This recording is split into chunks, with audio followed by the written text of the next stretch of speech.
diligent, methodical, kind, curious, loyal, modest, pragmatic, resilient.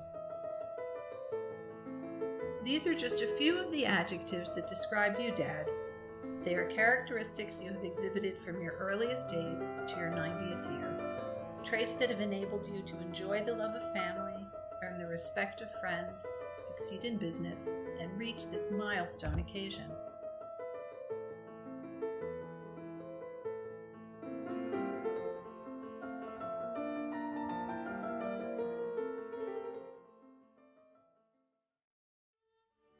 Your story began in Bad Wimpfen, Germany, a picturesque town built high above the Neckar River, where the fog lifts each morning to reveal half-timbered houses with red-tiled roofs.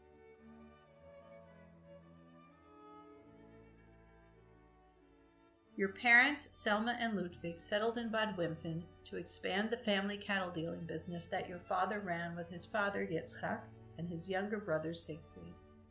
Your parents built a house with a barn behind it on Neuer Weg, the New Way, opposite Bad Wimpfen's medieval village.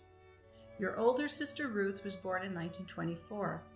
You followed in 1926. Melly arrived 1 year later, then Renee in 1933.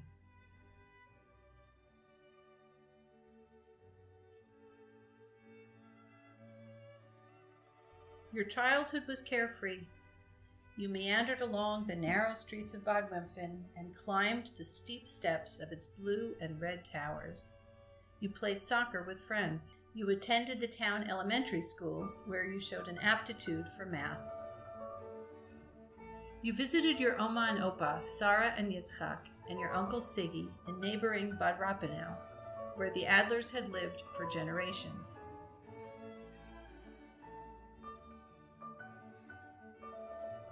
You occasionally traveled south to Nonnenweier, a rural village on the French border, to visit your mother's parents, Rosalie and Baruch Moch. Life was orderly and tranquil. But in 1933, when you were 7, everything began to change. Hitler became chancellor. The Nazis revoked rights and imposed penalties on Germany's Jews.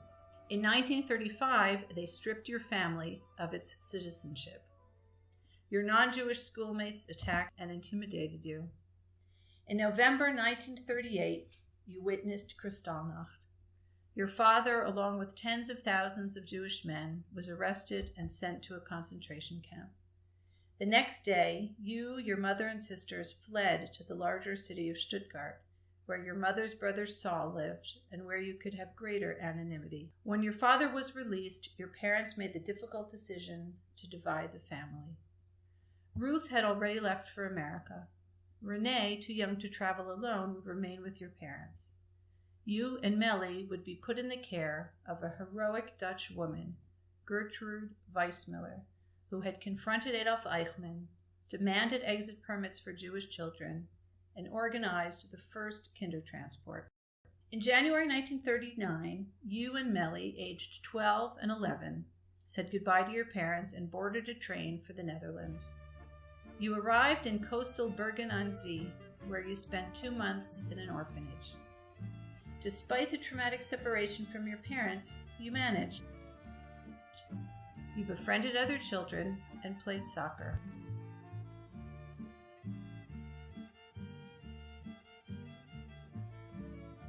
In March, you were transferred to the 400-year-old Amsterdam Municipal Orphanage, where Tante Truus, as Mrs. Weissmiller was known, cared for you and other Jewish children until their documents were in order. Once a week, she sent you for swimming lessons at the Heiligenweg, an indoor pool. You turned 13 and marked your bar mitzvah in a bittersweet ceremony at Amsterdam's monumental Spanish-Portuguese synagogue. Your parents were still in Germany. The service was conducted in Hebrew and Dutch, which you barely understood, and you had little time to prepare. But the community called you to the Torah and presented you with a personalized certificate and a chumash, which remain to this day 2 of your most cherished possessions. As summer approached, you contracted diphtheria. you were sent without Melly to a quarantine facility on the outskirts of Amsterdam. 6 weeks before the Nazis invaded the Netherlands, Mrs. Weissmuller succeeded in getting you and Melly out of the country. On March 9, 1940, you boarded the SS Penland in the port of Antwerp, and along with German, English, and Polish refugees, sailed to New York. You were among more than 10,000 Jewish children Mrs. Weissmuller saved, including those she boarded onto the last kinder transport to leave Europe the day before the Dutch surrendered to the Germans. Years later, Israel's Yad Vashem would recognize Gertrude Weissmuller as one of the righteous among the nations. You and Melly arrived in bustling New York City. Your parents met you in what must have been an emotional reunion. There was no shortage of challenges ahead. American culture was a shock. You had to learn a new language. You and your parents would soon receive the news that your grandmother Sarah, your uncle Max, and many others had been murdered by the Nazis. But you were lucky too. Your immediate family was reunited. Your Tudor Place apartment was a 10-minute walk from Yankee Stadium, and you would soon become an ardent Bronx Bombers fan. Tante Betta provided you with a proper cultural education, including outings to the Metropolitan Opera House, which instilled in you a lifelong love of Verdi, Puccini, and Rossini. You landed your first job carrying a sandwich board for a beauty parlor. You began your studies at the Bronx Vocational High School and completed your degree at night at the Mars High School. In between, you served in the Navy aboard the USS Conohasset until your discharge in Charleston, South Carolina. Next, you accepted an offer that would enable you to bring home the bacon, so to speak, for years to come. Ruth's husband, Munfred, would teach you to become a butcher. Alma Cecil introduced you to Doris, the only child of Irma and Willie Leopold, German Jewish refugees who ran a chicken farm in Vineland, New Jersey. You were married on October 16, 1955, in a synagogue in the Bronx. Stephen was born in 1957. After a short time in Forest Hills, you realized the American dream of owning your own home. You moved to Bergenfield, where a developer offered you any of the houses under construction on Greenbrier Street. In keeping with your temperament, you chose the middle of the road. Brenda was born in 1960. I came along nearly 6 years later. Life was full. There were bar mitzvahs, birthday parties, weddings, and other family celebrations. The Loebs and Mayers regularly set out from their Washington Heights apartments to enjoy the suburban greenery. Irma and Willie, better known as Umi and Upa, drove up the Garden State Parkway from Atlantic City to celebrate Rosh Hashanah, Passover, and Thanksgiving. The Bergenfield Duma Jewish Center became the heart of your social life. You, the Moses, Strausses, Bergs, Baums, Wieses, and others who shared the Yekka immigrant experience, created a mutual support system and became extended family. We kids flourished. Steve became an ace Little League pitcher and tennis player. Brenda loved the beach and became involved with Jewish youth groups. I performed in piano recitals and convinced you that the family needed a dog. There were trips to the Finger Lakes, Niagara Falls, and Florida. In addition to 3 growing children, you had a baby, United Meat Market, a prime butcher shop on Manhattan's Upper East Side. 6 days a week, you rose at 6 a.m. to make the trek across the George Washington Bridge downtown to 1300 First Avenue. You hefted sides of beef from the icebox and prepared steaks, chops, and roasts, all the while schmoozing with and sizing up the customers and handing out slices of Aufschnitt to their children. Only after closing out the cash register, scraping down the butcher blocks, and checking if Hershey Hersheimer had hit the daily number, did you return home. Your hard work, old world craftsmanship, and customer service paid off. You developed a devoted following. Dr. Spritz placed an order almost every day. Cookbook author Ruth Spear inscribed one of her books, "To Arthur, the man who has been in my life longer than any other." Celebrities too bought from United. Carol O'Connor, Dr. Joyce Brothers, and Soupy Sales were all among your customers. There were always a few livers, your in-house code word for customers who were impossible to satisfy. "I got a liver here," you'd yell to Uncle Munfred when some snooty Upper East Sider would look down her nose into your spotless showcase. In 1980, you faced a dilemma. Your landlord informed you that he was selling the building in which United was located. The new owners were planning to demolish and replace it with a luxury condo project. After considerable debate, you and Uncle Munfred moved to the store closer to home, to Main Street in New Milford. You fulfilled your unwavering commitment to our education and sent each of us to college. Steve to Rutgers, Brenda to Stern, and me to Barnard. The family grew. In September 1981, Brenda married her sweetheart and flash pizza boss, Lambert. Your first grandchild, Eliezer, named for your father, was born. Next came David, then Moshe. In March 1987, your life took an unexpected turn.